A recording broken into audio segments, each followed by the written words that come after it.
the ABCs and 1, 2, 3s of Christianity. He wanted me to take us, even myself, back to the basics.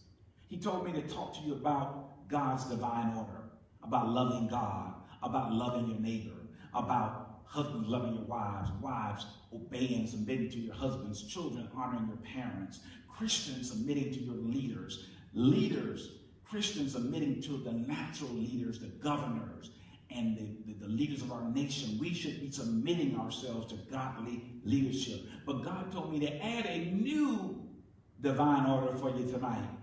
Some of y'all thought I was going to recap, but I'm sliding in a new one on you tonight. This is God's divine service. See, Jesus came to seek and to serve.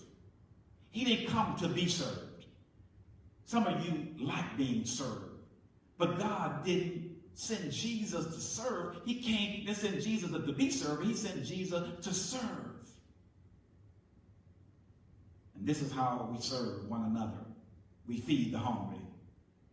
We clothe the naked. We visit the prisoners.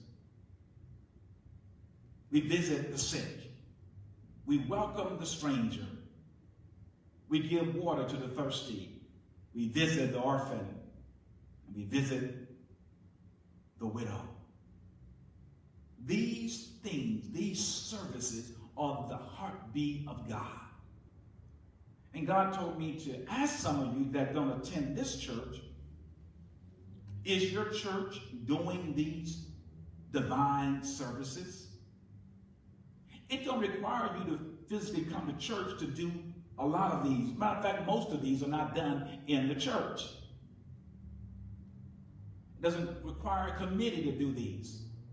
You can do these on your own. Now, God told me to show you the scripture that validates what I'm saying.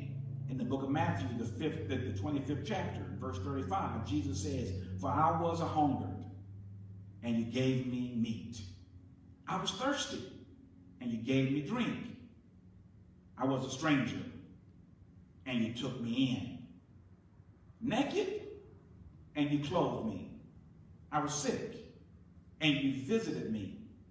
I was in prison, and you came unto me."